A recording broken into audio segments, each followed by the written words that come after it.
اعوذ باللہ من الشیطان الرجیم بسم اللہ الرحمن الرحیم۔ معزز و محتشم سامعین، عزیز طلبہ، السلام علیکم ورحمۃ اللہ وبرکاتہ۔ پچھلے دو نشستوں میں ہم نے اللہ رب العزت کی شان الوہیت میں کار فرما رحمت کی تفہیم کے حوالے سے گفتگو کی تھی۔ اس لیکچر میں ہم شان ربوبیت کے حوالے سے گفتگو کریں گے۔ قرآن مجید کے ابتدا میں ہی اللہ رب العزت نے ارشاد فرمایا، الحمدللہ رب العالمین، سب تعریفیں اللہ ہی کے لیے ہیں جو تمام جہانوں کی پرورش فرمانے والا ہے۔ لفظ رب کے تحت بے شمار علمی اور تفسیری بحثیں موجود ہیں، مگر اس وقت ہم لفظ اللہ کی طرح لفظ رب کے بھی چند گوشے آپ کے سامنے رکھتے ہیں تاکہ معلوم ہو سکے کہ تصور الہ کی طرح اسلام کا تصور رب کیا ہے، اور دونوں تصورات کا اسلام کے دین رحمت و شفقت ہونے سے کیا اور کتنا ربط و تعلق ہے۔ امام راغب اصفہانی المفردات میں فرماتے ہیں، الرب فی الاصل التربیہ وہو انشاء الشیء حالا فحالا الی حد التمام۔ لفظ رب اصلاً تربیت کے معنی میں ہے، اور اس تربیت کا یا ربوبیت کا معنی یہ ہے کہ کسی چیز کو درجہ بدرجہ اس کی ابتدائی حالت سے لے کر مختلف احوال سے گزارتے ہوئے اس کی آخری حد کمال تک پہنچا دینا۔ اس معنی کی روح سے تربیت کے اس ارتقائی عمل کو جاری رکھنے والے کو رب کہتے ہیں، اور اس عمل کو تربیت کہتے ہیں۔ یہی نظام ربوبیت ہے۔ گویا ربوبیت اور رب دونوں تربیت پر دلالت کرتے ہیں۔ اس ضمن میں قاضی بیضاوی اپنی تفسیر میں بیان کرتے ہیں، التربیت ہی تبلیغ الشیء الی کمالہ شیئا فشیئا۔ رب اور ربوبیت تربیت سے ہے، اور اس سے مراد یہ ہے کہ کسی چیز کو درجہ بدرجہ یعنی تھوڑا تھوڑا مرحلہ وار ترقی دیتے ہوئے کمال کی منزل تک پہنچا دینا۔ دیگر ائمہ تفسیر و لغت نے رب اور ربوبیت کے یہی معنی بیان کیے ہیں، یعنی ربوبیت کی اصل بھی رحمت ہے۔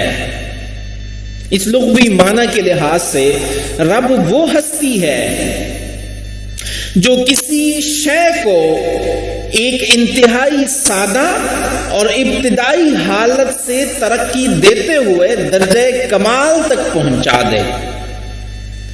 یہ بات مسلمہ ہے کہ کسی کو ترقی دینا اس وقت تک ممکن نہیں ہوتا جب تک ترقی دینے والے کا زاویہ نگاہ رحمت، احسان اور لطف و کرم کا نہ ہو۔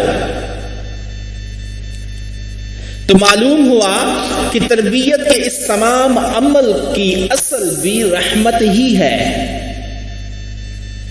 جیسے عربی زبان و ادب میں والدین کو مجازاً رب کہتے ہیں۔ قرآن مجید کی سورہ بنی اسرائیل میں اولاد کو والدین کے حق میں یہ دعا کرنے کی تلقین کی گئی ہے، قُلْ رَبِّ ارْحَمْهُمَا كَمَا رَبَّيَانِي صَغِيرًا۔ اے میرے رب، ان دونوں پر رحم فرما جیسا کہ انہوں نے بچپن میں مجھے رحمت و شفقت سے پالا تھا۔ یہاں قرآن مجید نے رب کے لفظ کے لیے محبت اور تربیت دونوں کو عین یکدیگر قرار دیا ہے۔ گویا رحمت تربیت کی بنیاد بھی ہے، اور ایک ایسا مؤثر عامل ہے، فیکٹر ہے جس سے تربیت اور پرورش وجود میں آتی اور پرورش ظہور پذیر ہوتی ہے۔ اس لیے اگر ماں باپ کے دلوں میں رحمت نہ ہو تو وہ اولاد کی تربیت و پرورش ہی نہ کر سکیں گے۔ پہلی حالت سے یعنی اولین حالت سے کمال کے درجے تک لے جانا رحمت کے بغیر کیسے ممکن ہے؟ اولاد کی تربیت میں ماں کا کردار اس لیے بھی اہم اور زیادہ ہوتا ہے کہ اس کے دل میں رحمت و شفقت کا عنصر باپ کی نسبت زیادہ ہوتا ہے۔ اللہ رب العزت نے ماں کے سینے میں بچے کے لیے رحمت کو جس کمال پر رکھا ہے اسی جذبے کا نام ممتا ہے۔ یہ ممتا ہی ہے جو بچے کی تربیت اور پرورش کرتی ہے، اس کو پالتی ہے، خود کو کٹھن مراحل سے گزار کر اسے جوان کرتی ہے۔ چھوٹے بچوں کے مصائب، مشکلات، مسائل اور لمحہ بلمحہ بیماریوں کا اگر آپ بغور جائزہ لیں تو پھر ماں کی پرورش دیکھیے کہ جب بچہ خود کھانے پینے اور اپنی ضروریات کو خود حاصل کرنے کے قابل نہیں ہو جاتا تب تک اس کی پرورش کا سارا عمل اول سے آخر تک ماں کی ممتا ہی انجام دیتی ہے۔ یہ پرورش اور ماں کی ممتا دراصل سراسر رحمت ہے۔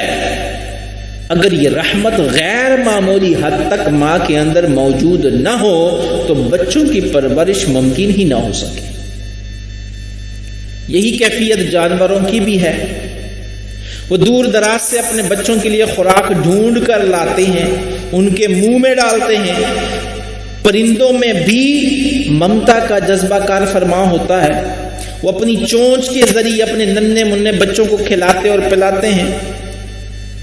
الغرض اللہ رب العزت نے جس کے ذمے بھی اپنی اولاد کی پرورش کا فریضہ سونپا ہے، خواہ وہ انسان ہے، جانور ہے یا پرندے ہیں، اسے اس نے اپنی اولاد کے لیے مجازی رب بنایا ہے۔ جہاں تک خود اس کے حقیقی رب کی بات ہے تو اس نے اپنے پورے نظام ربوبیت کو ساری کائنات اور کل مخلوقات کے لیے رحمت سے بھر دیا ہے۔ اس میں خواہ انسان ہو، حیوان ہو، چرند ہو، پرند ہو، مسلم ہو، غیر مسلم ہو، مومن ہو، کافر ہو، مشرک ہو، ملائک ہو، عالم خلق کی دیگر مخلوقات ہو، اللہ رب العزت کی ربوبیت ان کے لیے رحمت سے معمور ہے، چونکہ اللہ نے ان سب مخلوقات کی پرورش کرنی ہے۔ ہر شے کو ایک نقطۂ آغاز سے آخری نقطۂ کمال تک پہنچانا ہے، اس لیے وہی رب العالمین ہے۔ یہ بھی اللہ رب العزت کی ربوبیت میں پنہاں اس رحمت کا اظہار ہے۔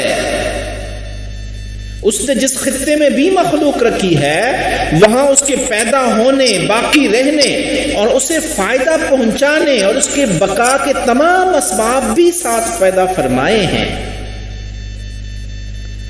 اللہ رب العزت کی رحمت اور تربیت معنوی اعتبار سے عین یکدیگر ہے، ایک دوسرے کے لیے لازم و ملزوم ہے۔